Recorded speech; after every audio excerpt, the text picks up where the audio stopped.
Welcome to the Focolare Word of Life podcast. My name is Nick Cianforani and I'll be your host.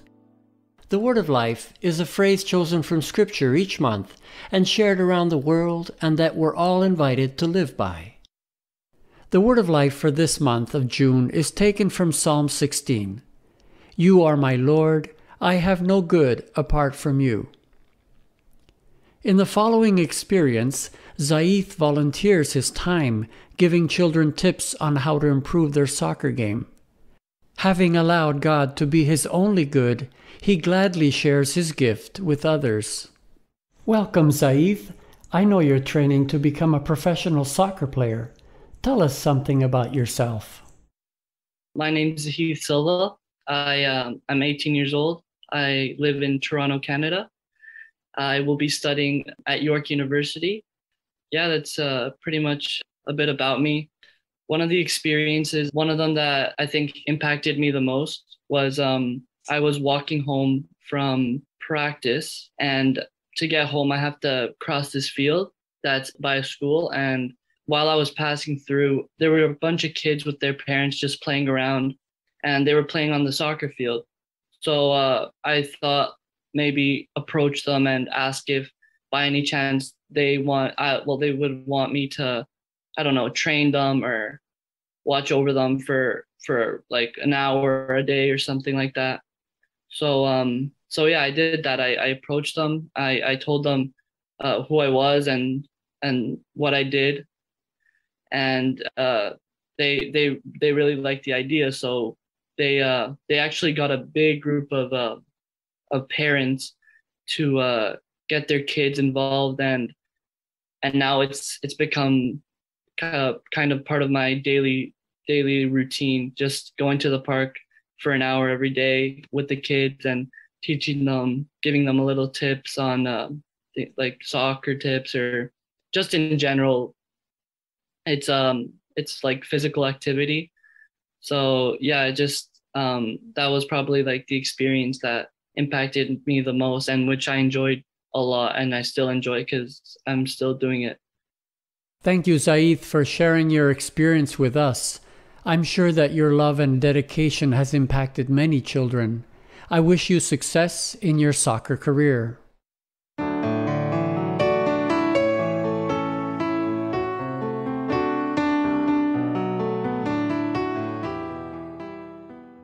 Our next experience comes from a wife of 51 years and a mom of 3 children.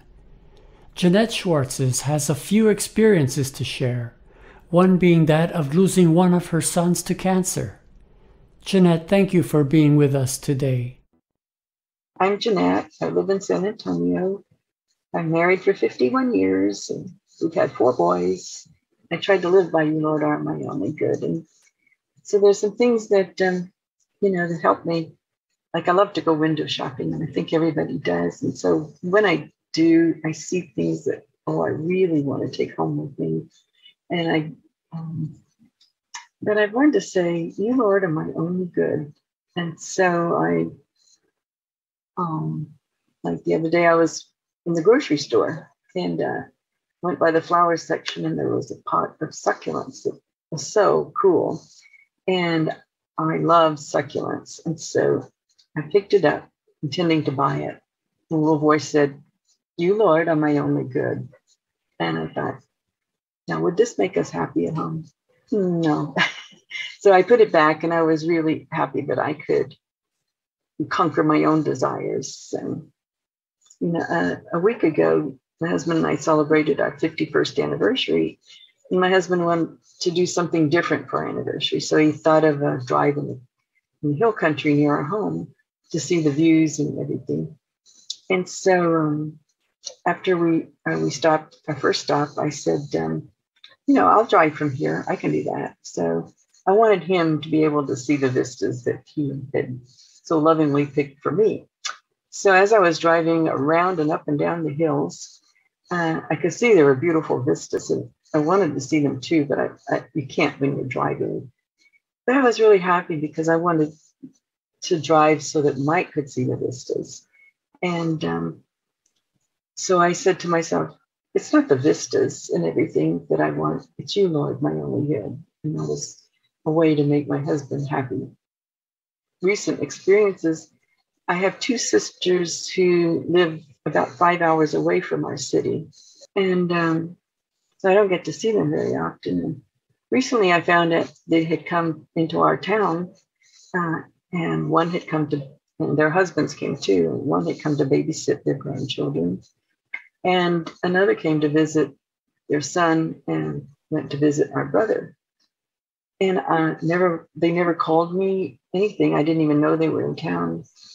And I was hurt. I was really hurt. And you, Lord, are my only good. Not the fact that I wanted to be included. And so I said, I'm going to call my sisters just to love them. And I didn't even mention that I knew they had been in town. And I felt a lot of peace because I could overcome that and love them. And so I keep calling them and seeing how they're doing. If we can make God our only good in the little things, He'll help us in the big things.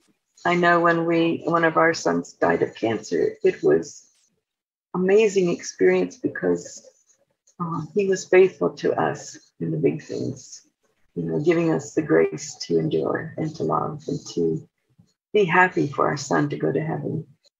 Thank you, Jeanette, for sharing those profound experiences with all of us.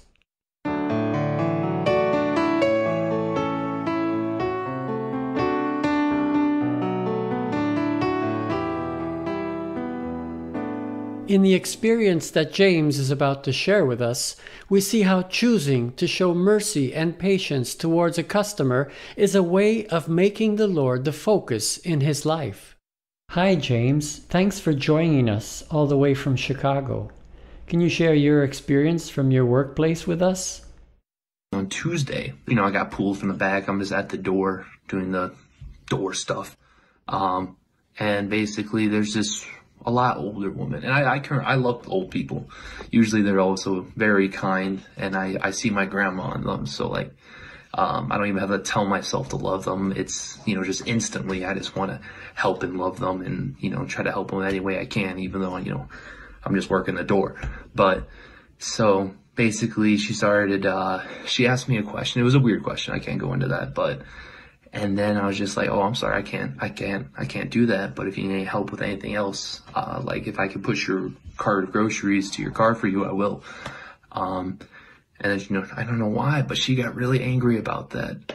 And basically, she's called me, a dummy, an idiot multiple times. And I was a little taken back from that because I was just like, I was just trying to help you. I didn't come at you with a rude tone or anything like that. And then somehow I'm getting attacked. I just took the insults, try to still help as much as I can, even though she was, saying those things. I see that as, internally they're suffering a lot as well. And that's what truly helps me to love more, is that you have to realize that everyone is going through their own battles, and there's no point of adding weight to that cross. So I try my best to get a smile, make them laugh, even though, for me, I'm going through my own stuff too. So a lot of the time I don't want to do that.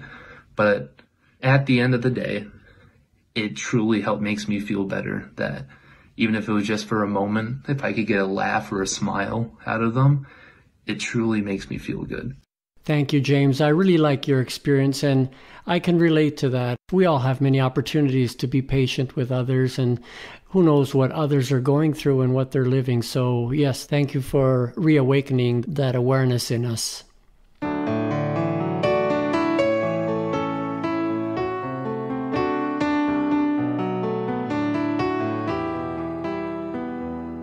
Hi, Marta. Welcome to our podcast, and I know you have the great pleasure of being a mother and grandmother. Can you share your experience with us? Yeah, sure, no problem. A while back, a friend helped me start a business. We each put up half of the investment, so it was agreed we will work together and the profits will to be shared 50-50. One day our accountant told me how much our profits were, and I realized that I had only received a quarter of what was due me. I spoke with my partner and reminded him that this was not the original agreement. I was surprised when he got upset and said that it wasn't true. He also told his family about it. Her eldest daughter and some of the others from the family stopped talking to me for a while. Recently, I was visiting Colombia and I met everyone except the oldest daughter, who only gave me a short call at the end of my visit when I was about to travel back home. 2 weeks ago, she and her family moved to the USA. I decided that I had to be the first to love, and so I called her to say hello, welcome her, and tell her that if she needed anything, she could count on me. I told her where she could get furniture, which stores were convenient for her, and many other little tips to help her settle into a new country. She was very happy and grateful. Thank you, Martha, for sharing that lovely experience. Also, I wish you well in your future work endeavors. Thank you.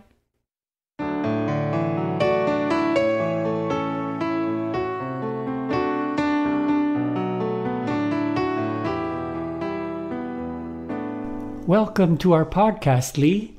I know that you live in the Folklore community in Pittsburgh. We're happy to have you here with us.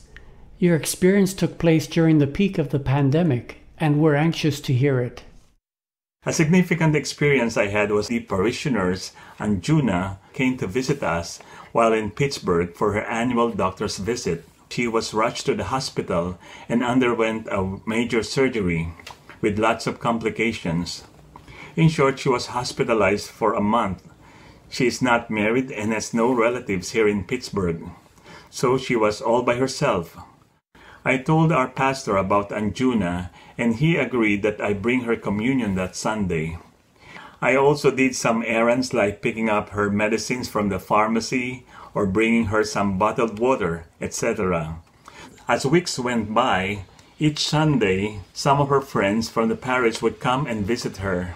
This couple couldn't attend Mass in person, so the following week they asked if they could also come and receive the Eucharist. And then another friend of hers came with her daughter, and with another friend, they also asked if they could receive the Eucharist. So the group became bigger each Sunday, around 6 or 7 people more or less. From this weekly encounter with all of these new friends, I could say that they were able to experience the presence of Jesus in our midst. Anjuna was so happy to know that there were lots of people who were praying for her recovery. After 3 months, she finally was able to recover. The night of her departure, one of her friends prepared a good dinner for her.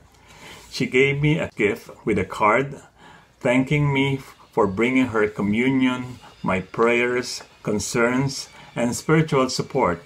She told me, the Eucharist healed me physically and spiritually. Soon she will be back to Pittsburgh for her doctor's visit. Her return will be a beautiful reunion for all of us. Thank you, Lee, and thanks to all of you who tuned in today. The experiences in this podcast were based on June's word of life taken from Psalm 16, verse 2. You are my Lord, I have no good apart from you. To listen to the commentary on the word of life of this month, just go to the previous episode of this podcast. I invite you to join me each month for new episodes. Bye for now, and God bless. The Word of Life is translated into approximately 90 different languages and dialects, reaching millions worldwide through print, radio, TV, and other media. There are special versions for children and teens as well, which you can find at livingcitymagazine.com.